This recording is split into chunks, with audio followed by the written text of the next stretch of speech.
Hey everybody, Nick here, and today I got a review for you of this guy. This is the Jake Hoback Kwaiback.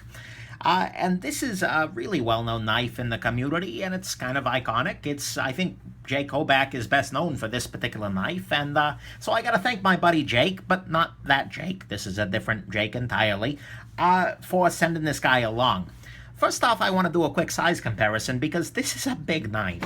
First off, here is your Spyderco Delica, which is not a big knife. Here is your Graham Razel, which is kind of my hard use sort of knife, and is also a big knife. Here is your Greensmo Norseman next to your Hoback. So again, it's about in that size class. Shirogorov Hati, another big knife. Here you go. And let's see here, Ontario Rat number 2. And Ontario Rat number 1. So, there you go.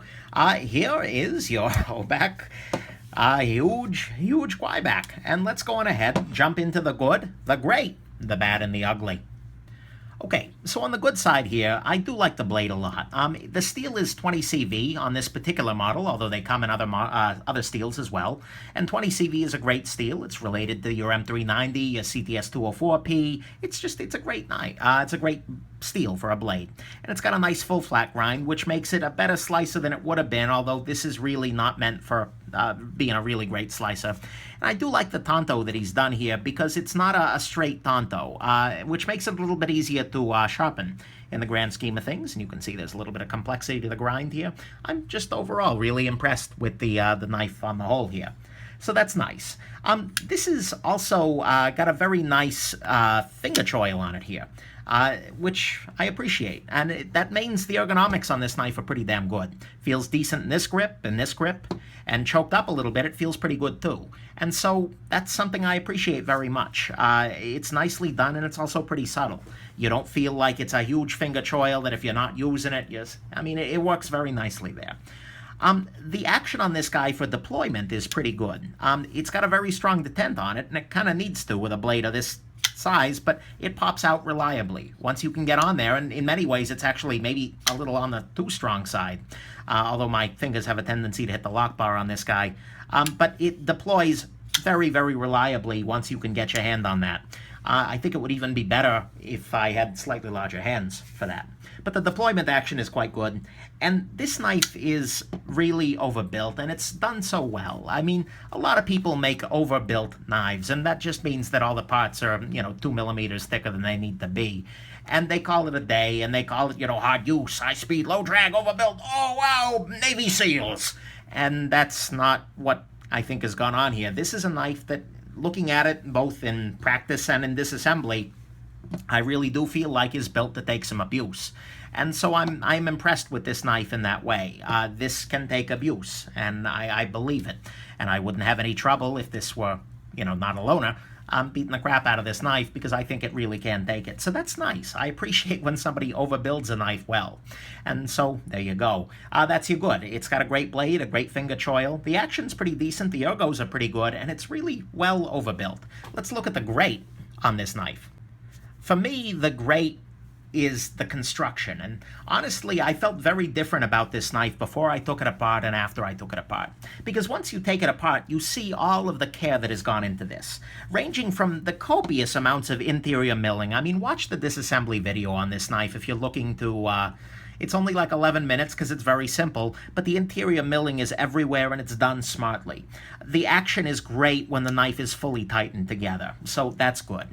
There's a lot of polishing on the interior of the blade, which improves the action very much. It's using nice thrust bearings. The stop pin on this guy is internal, but it's incredibly beefy. It's the biggest and beefiest internal stop pin I'm aware of, which is impressive to me. The scales are very thick, but they're also milled out in a way that it makes sense. The detent ball has a ramp to go up into, and other little details, like the fact that all of the Allen keys are the same size, even though, and I know what you're thinking, it doesn't look like that, but they actually are. This is kind of a cool optical illusion. This Allen key is the same size as this one. which is neat. But really, this knife is kind of a masterwork of knife building in a lot of ways, and I have a great amount of respect for Jake Hoback in building a knife that's honestly this well built. It is really nicely done and nicely engineered, and so that's great about this knife. I look down at this and like, damn, he did a good job of that. So there you go. Let's go into the bad. On the bad side, first a couple of little nitpicks here. First off, the blade angle doesn't match the scales when closed. You can see there's kind of this little gap here. I would have much preferred if the handle kind of dipped down to match the blade. That's just my aesthetic sense, but it is there. The flipper tab is a little bit hooked, and that makes it a little uncomfortable on the finger. I'm not a big fan of the flipper tab's ergonomics on this. I mean, it definitely fires the knife reliably, but it doesn't feel that great as it's doing so. So I'm not a big fan of the hooked flipper tab on this knife. It is not necessarily a good thing for all circumstances that this knife is so overbuilt. I mean, the blade stock is very thick on this knife. I mean, very, very thick on this knife. It is thicker, I believe, than the Graham Razel, which is my token, oh my god, this blade is thick sort of knife. It is really, really thick blade. And so, again, you're not going to hurt it, but it's also not going to be ideal for a lot of tasks. And it's also kind of thick behind the edge. It's not as bad as you might expect and fear, given the thickness of the blade up here, but it is kind of thick, and so this is not going to be God's gift to slicing, 100%. It's not a very smooth closing knife. I mean, sure, it does it, and it's perhaps better than it could be, given how overbuilt and whatnot it is, but I'm just not a big fan of the closing action. It doesn't drop shut in a way that one might hope, but again, that doesn't need to be the case for every knife, I guess, but I'm not a big fan there. Speaking of things I'm not a big fan of, this acid blade wash doesn't do it for me, because it's not as egregious as some, but it feels like a very strong stone wash, and it almost makes the blade feel a little bit dirty to me. This is my own personal taste talking, though. If you're loving this finish, then great, go for it. Why not? On the back side here, the one thing I'm not super happy about in the construction is that the back spacers are loose, and these screws just screw straight into the titanium back here. So your two handle screws just go straight into the TI. It's not a big deal, but the issue is that if these screws, these holes become stripped out, you're going to have to send it back to Jake, as opposed to, you know, on a knife where there are, say, two chunks to it. It's using like a sex bolt or something like that, or a Chicago screw. You're going to be able to just swap out the screw, versus this, you're going to have a bad time. So that seems a little bit off. It's not terrible, but that's the one thing I can fault in this design, and that's pretty impressive if that's it. The grooves in the handle kind of leave me a little bit cold. They're good for weight reduction, though, so I can't complain too much. And they do give a little bit of traction, although given mostly in one direction. Your hand's not coming off in this way anyways. And then the price on this guy is pretty high. You're looking at $675. And that's a lot of money, but honestly, given the amount of care and construction that went into this, it doesn't seem out of line to me. So I'm going to call that bad rather than ugly. And then the final thing that is bad, but probably not ugly, is the fact that this knife is just huge. This is a knife that is, I took it out of the package and just went, holy crap, that's big. And it's not that much bigger than some of the other knives I have and love, but for some reason it has this sensation of just being gigantic, because of its thickness in the pocket, because of the thickness of the blade. It is a pocket sword in a very real way, and so you're either going to love that or you're going to hate that. And so I really do got to point this out. This knife is surprisingly huge. So there you go.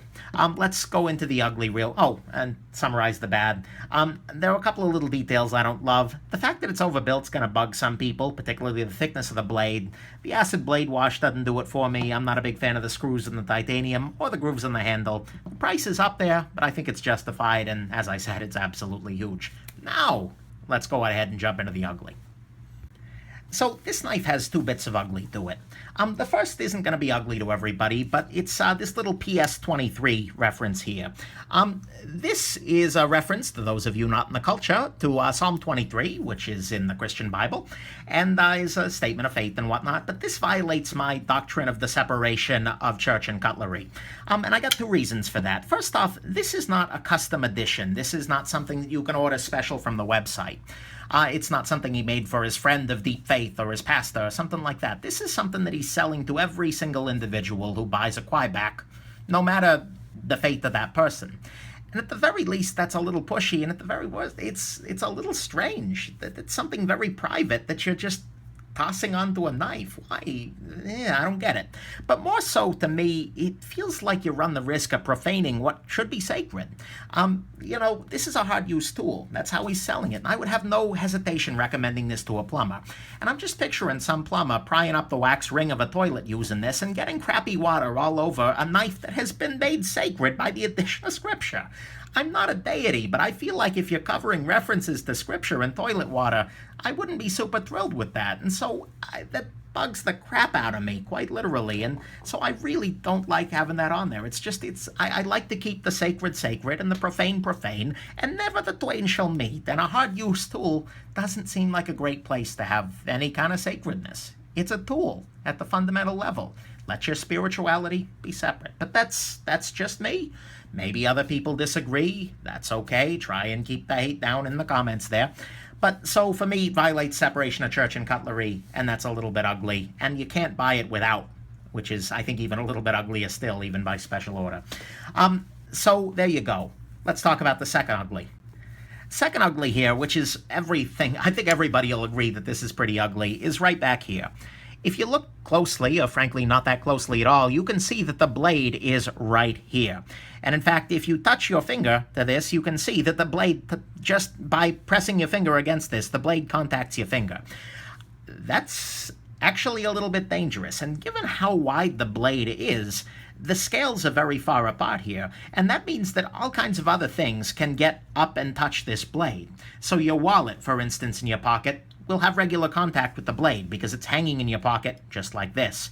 Or your finger, or even if you slide your hand in to get at your wallet, it's very easy to cut up the side of your pinky finger here with this knife. Maybe Jake Hoback has huge hands and therefore it's not a concern for him. His finger could never get up inside that, but that's a big deal. That's a big miss.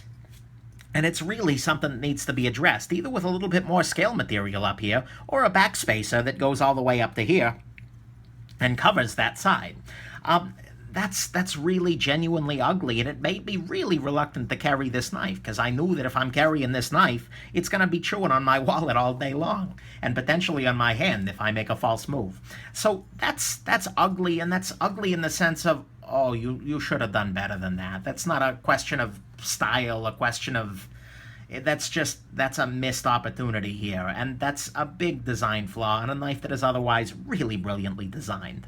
So there's your ugly. It violates my separation of church and cutlery, and only you are going to know whether that's a problem for you. And but more importantly, and absolutely unforgivably, the blade is exposed to cutting things while the blade is closed. That's just no good. So let's jump into your final conclusions here on the Hoback Kwaiback.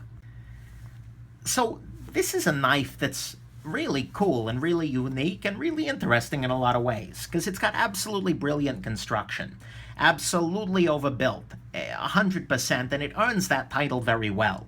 It is absolutely and unapologetically excessive. This knife is huge. It is way overbuilt, and yeah, it's a little bit crazy. And so there's a lot of good here, but it's also got that one bit of just huge, absolute ugly. This blade issue back here is just ugly 100%, and honestly, it's not my style, because it's huge, it's overbuilt, and whatnot. So, I mean, it's a very unusual knife, and it's very purpose-driven. This is a knife that you buy if you have need of a hard-use knife in this kind of category. It's not a knife that I necessarily would recommend because, you know, you're going to know if you need this knife or not. But I do respect the Hoback Kwaiback a lot, and after taking the thing apart and looking at the construction, I respect Jake Hoback a lot. I don't agree with all of his decisions, and that backspacer thing needs to get fixed. But honestly, there is a lot of good here, and I would say that this is still a good knife. And in fact, all that stands between this knife and greatness, in my personal opinion, is the backspacer and the right user's requirements and the right user's opinions. So there you go. I guess that's my feeling on the Kwaiback there. There's a lot of good here. There's one really ugly thing, and if you're willing to put up with that, then I guess you're going to love this guy. Hope this has been interesting to you. Have yourselves a wonderful rest of your day.